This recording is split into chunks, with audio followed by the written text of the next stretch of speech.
I was standing at my kitchen counter, stirring a small pot of tomato soup the way my late husband used to like it. Slow circles, low flame, letting the aroma fill the quiet. At 72, I've grown used to silence. It's softer than the sharp voices of the world, easier to live with. The only sound in the room was the gentle simmering and the hum of the old refrigerator, until my phone chimed. One single ping. I wiped my hands on a towel and picked it up, expecting a message from my church group or maybe a coupon from the grocery store. Instead, it was a notification from our family group chat, one my daughter-in-law, Karina, managed like a queen overseeing her kingdom. A new post. A tag. A meme. My thumb hovered for a second before I opened it. It was one of those brightly colored, funny posts people share when they want to be cruel without taking responsibility for the words. A cartoon-style family tree, except one branch had a figure crossed out in red. Underneath it, in bubbly letters, "Some people should just disappear from the family tree." And right below it, the tag. Not directly at me, no. She wasn't that brave. But she tagged everyone except me, my son, her mother, her sisters, even some of her friends. Everyone but the person she meant. My heart didn't drop. It tightened, pulled back like a string being twisted. My ears rang. The spoon slipped from my fingers and clattered against the stove. For a moment I just stared, unable to breathe, unable to blink. Then the comments began flooding in.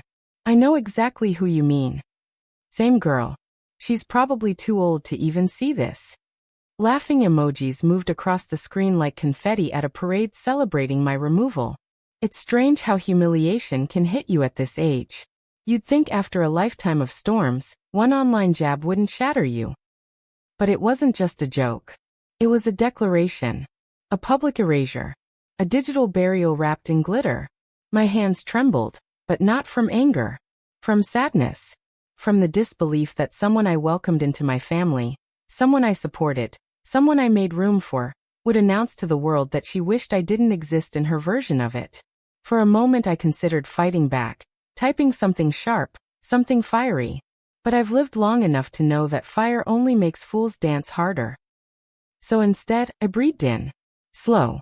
Steady. And I took a screenshot. Not dramatic. Not public. Just evidence. Then I went back to the post and left one calm, quiet reply. A single sentence. A simple truth. It didn't need emotion. It only needed clarity. Before I tell you what happened next, make sure you subscribe to the channel for more real stories like this one. Because what came after that little reply? Well, it turned an online insult into something much, much bigger. And it all starts here. When I was younger, I used to believe that age made you immune to certain kinds of pain.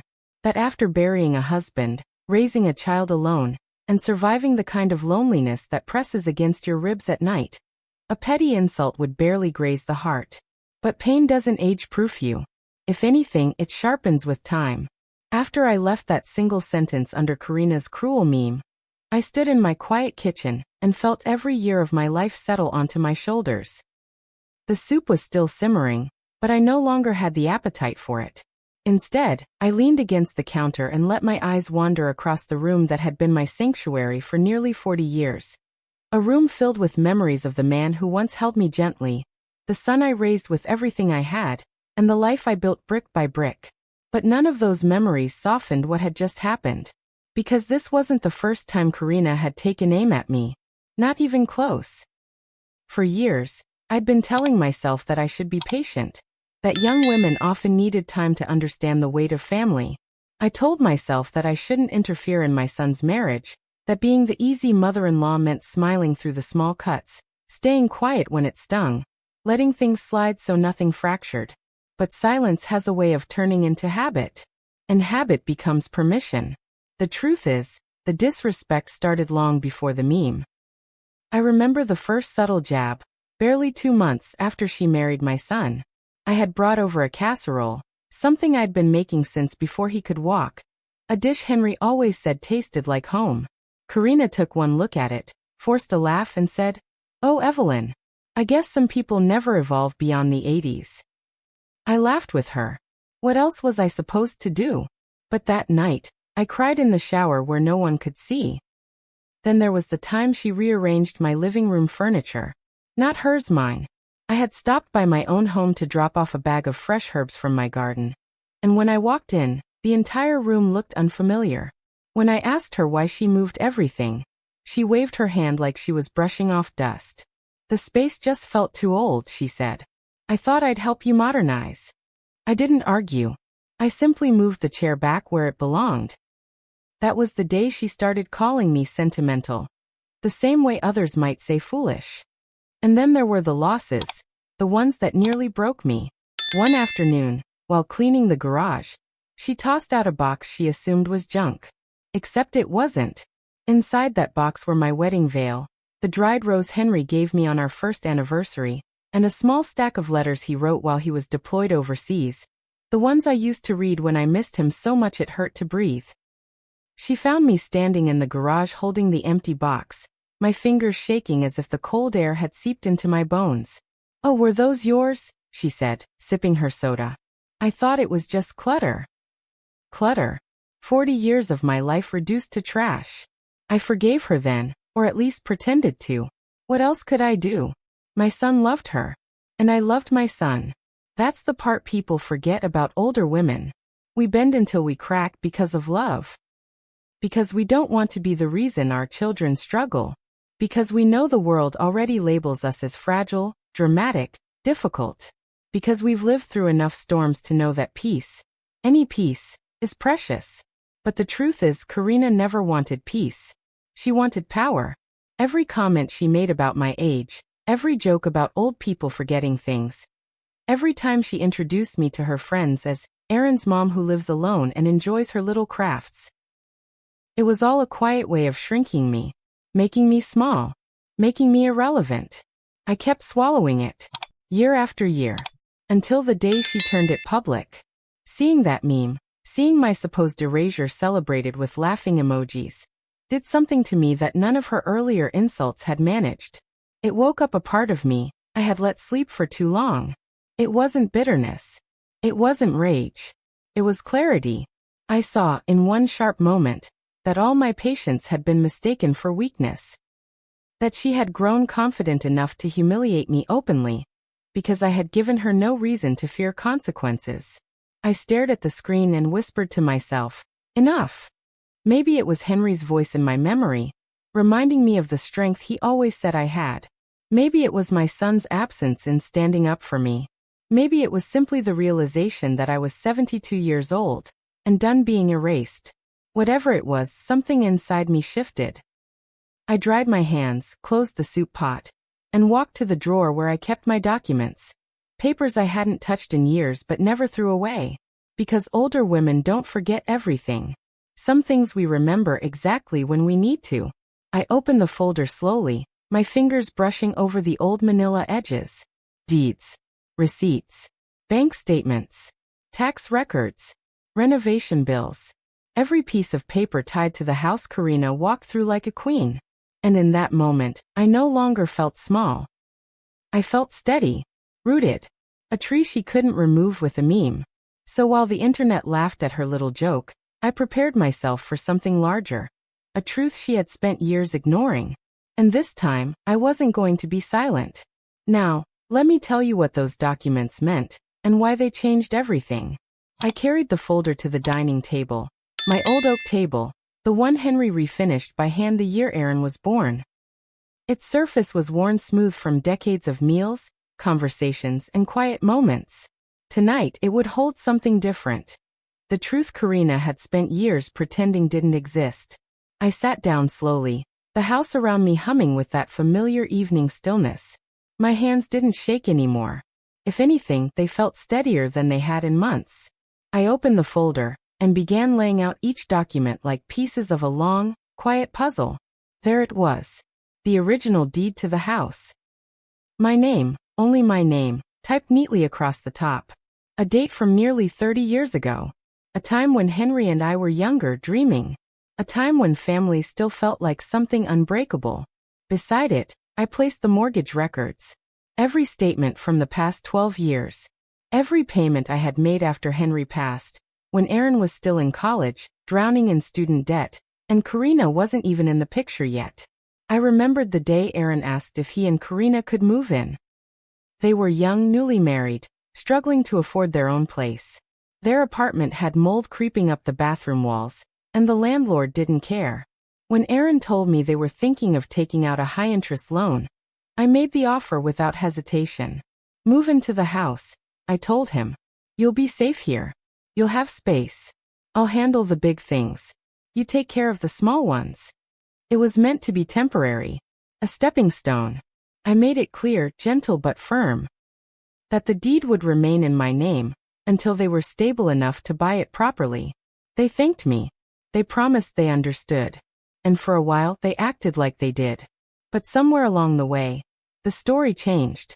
Not legally, never legally, but socially, publicly, online. I picked up the utility bills next, electricity, water, property insurance, all in my name. Not because I needed control, but because they weren't in a place to manage the unpredictability of those costs. I didn't want them stretched thin. I wanted them safe.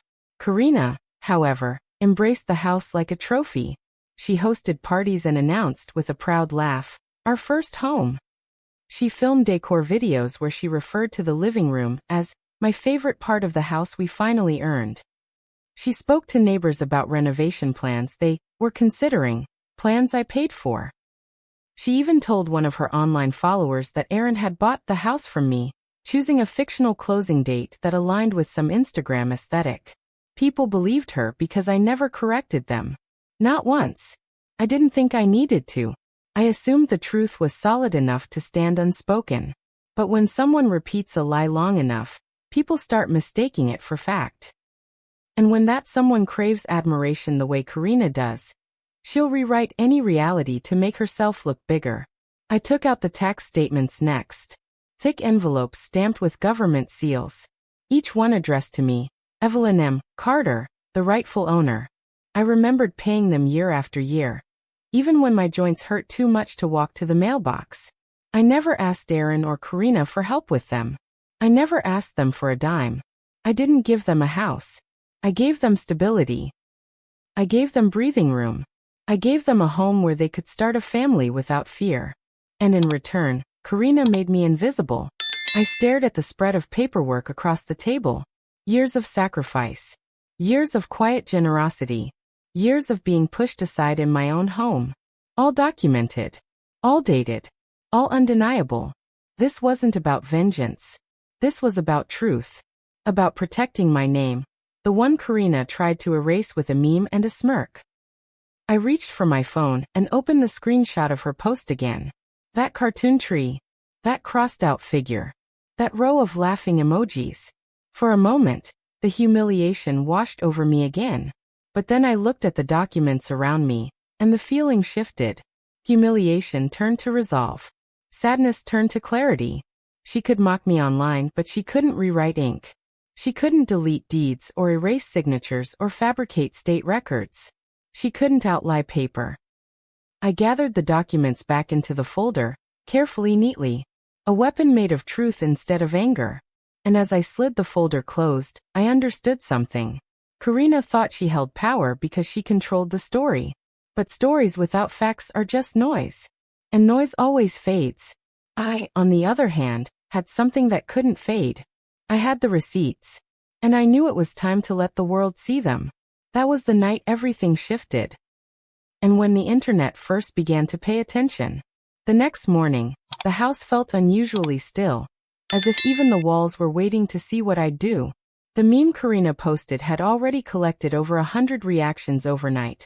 Laughing emojis, little clapping hands, comments from strangers who didn't know a thing about me yet felt bold enough to join in the mockery. But I wasn't focused on any of that. I sat at my dining table with a cup of warm tea and the folder of documents beside me.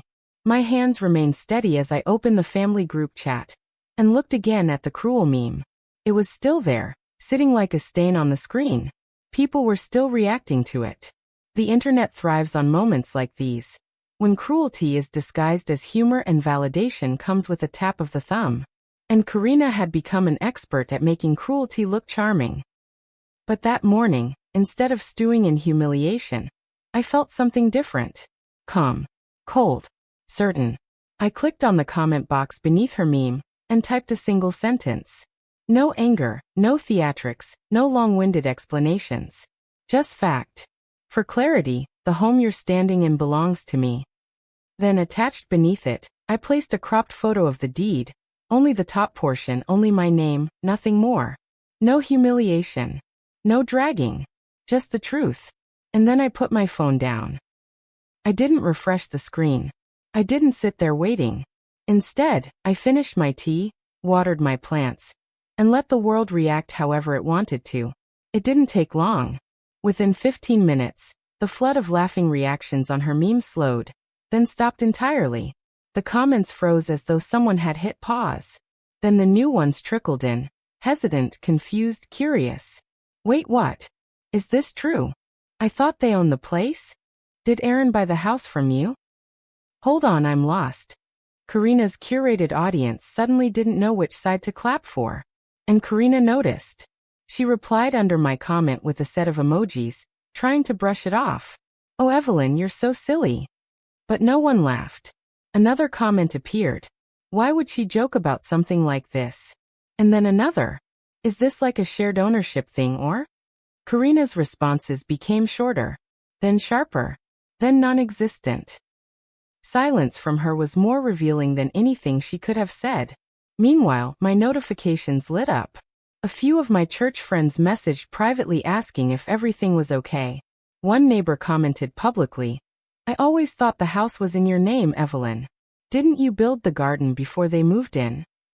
Karina didn't answer that either. The shift wasn't dramatic, not yet. But it was noticeable. People who previously applauded her every post suddenly stopped offering blind validation. That invisible cloud of approval she floated on began to dim. And for the first time in a long while, I didn't feel small. I didn't feel erased. I felt seen. Not by everyone, of course, but by enough. It wasn't a triumph. It was simply a correction. A restoration of truth in a sea of curated fiction. I didn't post anything else. I didn't reply to anyone's comments. I knew better than to let emotion turn a quiet fact into a noisy fight. Karina, on the other hand, wasn't built for silence. She thrived on attention, needed it like oxygen. And when that attention slipped away, or worse, shifted in my direction, it rattled her. By noon, she posted a new story on her page. A filtered selfie with a caption that read, Some people love to cause drama. But even that didn't get the engagement she expected. A few reactions. One or two pitying comments. And then nothing. That nothingness told me everything. Her power was slipping, and she felt it. But I knew this was only the beginning. If there was one thing Karina couldn't tolerate, it was losing control of the narrative, and she wasn't about to let it go without a fight. What I didn't expect was just how far she would go next, and how deeply her next move would cut. And as much as I wanted peace, the escalation was coming. Karina was quiet for almost a full day after my comment, and for a moment, I allowed myself to hope the situation would cool down. But silence from her was never peace. It was preparation. Whenever she went quiet, she was building something. A narrative. A performance. A way to twist the spotlight back onto herself. And the next morning, she unleashed it. I was in the middle of folding laundry when my phone buzzed nonstop. Pings, vibrations, message previews popping up so quickly that the screen looked like it was flickering. At first, I assumed it was just more reactions to the meme, maybe new confusion, maybe more questions. But when I opened the app, the first thing I saw was her face. Karina had posted a video. Not a story. Not a single photo. A full video, 5 minutes long. The thumbnail alone told me everything. Her eyes were red as if she'd been crying, her hand resting dramatically on her cheek. Her expression a blend of fragility and exhaustion. It was staged so perfectly that I felt an old ache bloom behind my ribs. She had always known how to perform innocence. She learned young, she once admitted, that tears, even fake ones, could open doors, soften anger, and twist the truth into shapes that served her. I tapped the video. At first, there was silence. Then a shaky inhale. I didn't want to talk about this, she began, already a lie. But things have gotten so toxic. Toxic. She used that word with such ease, as though she hadn't planted the first seed. She continued, her voice trembling in all the places she wanted it to tremble. Living with someone who constantly forgets things has been really hard on me and Aaron. I've been trying to protect her privacy, but it's clear that she's not well. Not well. I gripped the edge of my chair. She sniffled loudly, wiping away tears that never actually fell. She gets confused. She forgets where things are. Sometimes she repeats herself.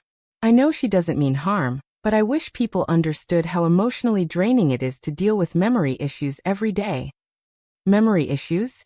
Forgetting where things are? Repeating myself? I was 72, not 95. And even if I had the occasional moment of forgetfulness, which any human being is allowed, it was a violent exaggeration to paint me as someone slipping into cognitive decline. But she wasn't done. She even posted private family documents online, she said, shaking her head slowly. It scared me. It honestly scared me. People don't understand what it's like to live with an elderly parent who refuses help. My breath caught. She had twisted one calm fact into a crisis. Within minutes, her followers filled the comments with sympathy. Oh, you poor thing. You're so strong for dealing with this. Sending love, girl. Elder care is so exhausting. She shouldn't be posting legal stuff online, dangerous. Some even messaged me privately with backhanded apologies, assuming I was confused. My hands trembled, but not from fear. From anger. The kind of anger that comes from watching someone break the truth into pieces and rearrange them to hurt you. I wanted to scream. I wanted to defend myself. I wanted to expose her manipulation right then and there. But I didn't. Instead, I closed the video and sat in the quiet of my kitchen, staring at nothing. The humiliation was a heavy coat on my shoulders. Her lies burrowed deep, not because people believed her, but because my own son stayed silent. Aaron didn't call me. He didn't message me. He didn't ask if I was okay. His silence was a deeper wound than any of her lies. For a moment, for the first time since this began, I actually doubted myself. Maybe I was being dramatic. Maybe I was making things worse. Maybe posting the deed had been too harsh. I hated that she could make me doubt my own reality. I hated that she knew exactly how to do it. But doubt only lasts as long as truth stays hidden. And I had truth in abundance, stacked, signed, dated.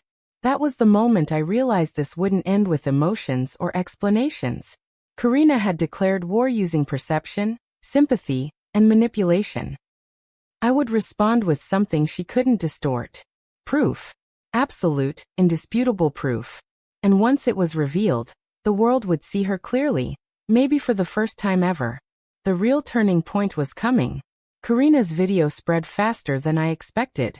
Within hours, it had thousands of views, shares, and sympathetic comments. Strangers were treating her like some sort of martyr, a young wife burdened with the responsibility of caring for a confused elderly woman. She painted herself as patient, kind, overwhelmed, and completely innocent. And the worst part? People believed her. For the rest of the day, my phone buzzed with messages from extended relatives, old acquaintances, even one of my former co-workers. All of them had seen the video. All of them tiptoed around the same implication. Are you sure you're okay, Evelyn? Maybe take a break from social media. Stress can affect memory, you know. Every time one of those messages appeared, I felt the sting of Karina's manipulation. She didn't just distort the truth, she poisoned the well. She turned concern into a weapon. By evening, my hands were shaking. Not from age, not from confusion, but from the quiet fury that rises when someone tries to erase your dignity. I felt something harden inside me, something cold and resolute. I wasn't going to argue. I wasn't going to cry. I was going to do what she never expected. Let the truth speak louder than emotion. So I stood up, walked to my filing cabinet, and unlocked the drawer I rarely opened. My archive of everything that ever mattered. The papers were old but pristine, each protected in neatly labeled folders. Deeds, tax receipts, bank transfers, renovation permits, inheritance documents, insurance policies. Every page had my signature. Every line pointed back to me. I spread them across the dining table like chapters of my life, proof of every sacrifice I had made. Not just for myself, but for my son, for the home he grew up in, for the roof Karina now sashayed under as though she owned it. I took a deep breath, steadied my hands, and began scanning the documents one by one. No commentary. No emotional captions. Just dates, signatures, and verifiable facts. Truth has a weight to it. An authority that doesn't need theatrics. When everything was ready, I crafted a single post. One sentence, just like before. Since there seems to be confusion, here are the records. Then I attached the house deed in my name, the mortgage payoff slip I completed 21 years ago, the bank statement showing the transfer I made to cover Aaron's wedding expenses, the receipts from when I funded half the renovations Karina loved to take credit for, the notarized letter naming me the sole owner of the estate. That was it. No accusations. No anger. No hashtags. Nothing to twist or manipulate. I hovered for a moment, only a moment, before hitting post. Then I set my phone down and went outside to sweep the porch. I refused to sit anxiously refreshing notifications. Truth doesn't require supervision. But truth, when released, has a way of moving fast. Within minutes, the tone of the online conversation changed. Not a loud shift, at first. More like a hum. A ripple. Then the ripple grew. Hold on. This doesn't match what she said. These are legal documents. Why would she fake paperwork?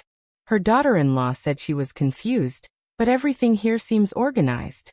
And the one comment that made me pause. So, Karina and Aaron don't actually own anything. That question spread like wildfire. Karina tried to respond. Oh, she did. She wrote long, frantic paragraphs under her video insisting everything I posted was taken out of context, or complicated, or old paperwork. But people weren't buying it anymore. You can only cry wolf so many times before people notice the teeth marks don't match the story. Her followers began pushing back. Why did you make it sound like you were paying for the house? Why lie about who owns what? You said she threatened you. But these documents don't look like threats. Explain the mortgage payoff. Why didn't you mention that? Some comments were deleted immediately. Others stayed long enough for screenshots. Then the part that truly shifted the balance arrived. Not from me, but from an unexpected source. A verified account belonging to a financial institution commented publicly beneath my post. We can confirm. The listed documents reflect original ownership and payment history. There are no inconsistencies. Karina lost her footing instantly. The world she built, this illusion of being the reasonable, responsible adult, crumbled in seconds. I didn't gloat. I didn't celebrate. I simply whispered, there it is, and continued sweeping. Facts don't shout. Facts don't perform. Facts simply stand and let others reveal themselves. But while the internet was shifting, Karina was unraveling. She had two choices, step back or escalate again. And I knew her too well to expect the first option. The collapse of her image was about to begin, and it would be uglier than anything she'd posted so far. The unraveling didn't happen all at once. It wasn't a dramatic explosion, no sirens, no shouting match broadcast live for the world to see. It was slower, quieter, like watching a loose thread get caught on a nail, tugged by accident, and suddenly the whole garment starts to come apart in your hands. Karina's downfall began in the places she valued most. Not family. Not integrity. Not truth. Attention. Adoration. Public validation. These were her oxygen, her currency, her crown. And they were the first to disappear. 2 days after I posted the documents, Karina uploaded a new video, a makeup routine, smiling upbeat, pretending nothing was wrong. But the comments section said otherwise. Girl, you lied about the house? Why would you make your email seem senile? This isn't a good look. Apologize. It's literally free. She deleted comments as fast as she could, but they came too quickly. Screenshots spread to other platforms. People stitched her earlier emotional video with my posted receipts. Creators who once praised her, relatable wife content. now dissected her manipulation. And then came the blow she didn't expect. One of her sponsorships quietly removed her from their website. Just gone. When she reached out to them, something I later heard through the grapevine, they responded with a careful, corporate statement. We prefer to partner with creators who demonstrate transparency and integrity. That single line spread faster than her makeup tutorials ever did. Karina tried posting a clarification story. Voice tight, smile strained. People love to twist things. Everything online is taken out of context. Please don't believe everything you see. But even her most loyal followers hesitated now. The tone of her comment section changed. It wasn't cheering anymore. It was questioning, skeptical, tired. When your brand is built on relatability, nothing destroys it faster than exposure. Karina was active in several local women's groups, book clubs, neighborhood chats, a volunteer organization she joined mainly for photos and charity t-shirts. These spaces were her small kingdoms. But once my documents circulated, those kingdoms became less welcoming. In her gardening group, someone asked, "Didn't Evelyn create that flower bed you claim you designed?" Silence. In her neighborhood forum, a member gently wrote, "Maybe it's time to make peace with your mother-in-law instead of going online." Silence. In her charity group, an admin privately messaged her that her presence was creating discomfort. These were the people whose praise she relied on. Their shift wasn't loud, but it was devastating. Her closest friends, especially the ones who loved gossip, began distancing themselves. Slowly, quietly, through half-hearted replies and delayed responses. She'd message them, "Brunch this weekend?" And they would respond hours later, "I'm busy." This wasn't about loyalty. It was about optics. Being associated with someone publicly accused of manipulation and dishonesty could hurt their image. And Karina's circle had always been heavy on image, light on sincerity. Meanwhile, Aaron, my son, looked increasingly worn. He wasn't the type to thrive under scrutiny. And now, everywhere he went, whispers followed him. "Is it true? Your wife lied about your mother? Why stay silent?" He wasn't built for conflict. He never had been. And Karina's unraveling spilled directly onto him. The true collapse happened not online but offline, where Karina least expected to be challenged. It occurred at a neighborhood gathering meant to celebrate a local milestone. Karina arrived with her perfect smile, perfect hair, perfect everything. But the warmth that usually greeted her was gone. People nodded politely but didn't linger. Some turned away when she approached. Others kept their conversations short, stiff, awkward. Her smile grew tighter each time. Then one of the older women in the community, sweet Mrs. Hargrove, who never said a harsh word in her life, walked up to her and gently asked, "Dear, why would you say such unkind things about Evelyn? She's always been nothing but lovely." Karina froze, color draining from her face. She tried to laugh it off. "Oh gosh, things get exaggerated online." But Mrs. Hargrove shook her head. "I saw the documents." And that, right there, was the nail in the coffin. Someone else murmured, "So did I." Another nodded. A third whispered, "It wasn't right what she did." Karina left early, face flushed, eyes glossy, jaw clenched. It was the first time I had ever seen her lose control in public. The collapse wasn't explosive. It wasn't dramatic. It was humbling, the kind of fall that doesn't break bones but breaks pride. And the thing about pride is that when it cracks, desperation leaks through. I knew she would come to me next. Not for peace. Not for reconciliation.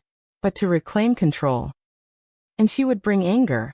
Raw, burning, unfiltered. The confrontation was inevitable. I just didn't expect how dramatic it would be. Or how completely the truth would corner her. The storm arrived on a quiet afternoon. No warning, no message, no courtesy. Just the sharp, frantic slam of a car door echoing through my driveway like a gunshot. I was sitting in the living room, sorting through old photographs, when I heard hurried footsteps approaching the house. Heavy footsteps. Angry footsteps. I didn't need to look through the window to know who it was. Karina. She didn't knock. She didn't call my name. She barged in, the front door flinging open so hard it hit the wall behind it. Her face was flushed, rage humming under her skin like electricity. Her eyes were red, not from crying this time, but from fury held too tightly. Aaron stood behind her, shoulders slumped, looking like a man caught in a storm he had no idea how to stop. He opened his mouth to say something, but she pushed past him without a glance. I didn't stand. I didn't flinch. I simply folded my hands on my lap and waited. Waiting is a kind of power. How could you? Karina exploded, her voice shrill enough to rattle the window panes. Do you have any idea what you've done to me? To my reputation? To my life? I looked at her calmly. I posted the truth. The truth, she spat. You made me look like a liar. You embarrassed me in front of everyone. Sponsors, neighbors, friends. Do you know how many messages I've gotten? You ruined everything. Her words came in rapid-fire bursts, each sharper than the last. She paced back and forth like a caged animal, hands flying, hair disheveled from the rush of emotion. She wasn't performing now. There was no audience to charm, no followers to manipulate. What stood before me was the raw, unfiltered version of her. The one she kept hidden from the world. Aaron stepped inside quietly, closing the door behind him.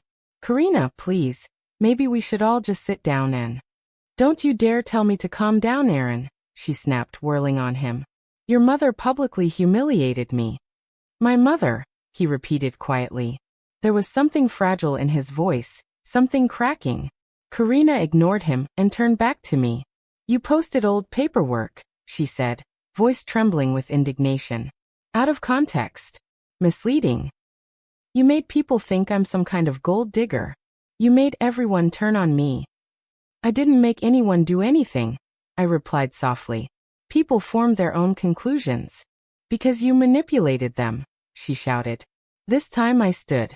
Slowly, deliberately, calmly. When I rose to my full height, she took a tiny step back, barely noticeable but enough for me to catch it. She'd come here expecting tears, fear, excuses. She wasn't prepared for composure. Without a word, I reached for the folder on the coffee table, the same one she'd seen spread out online. I placed it gently on the table between us. Since you're here, I said, why don't we look at everything together? Her jaw tightened. I don't need to look at anything. I know what I know. Then this should not trouble you, I answered. Facts only disturb those who fear them. Her nostrils flared, but she said nothing. I opened the folder and began laying out each document, one by one. Not dramatically, not triumphantly, just plainly. Here is the deed to the house, I said, tapping the document. Paid off 21 years ago in my name. I placed the mortgage payoff slip beside it. Here is the receipt for the renovation you've been showing off online. Karina's lips parted soundlessly. And here is the bank transfer for the wedding expenses you said you and Aaron handled alone. I added it to the growing display. Aaron sank onto the sofa, burying his face in his hands. Karina's voice cracked. This doesn't prove anything. Before I could respond, my phone buzzed on the table. A voicemail notification appeared. Unknown number. I pressed play. A crisp, official voice filled the room. This is an automated follow-up confirming the submitted ownership documentation. All records have been verified and match our archives. Please contact us if you need further clarification. Karina went pale. Aaron's head lifted slowly. Silence swallowed the room. I didn't plan that moment.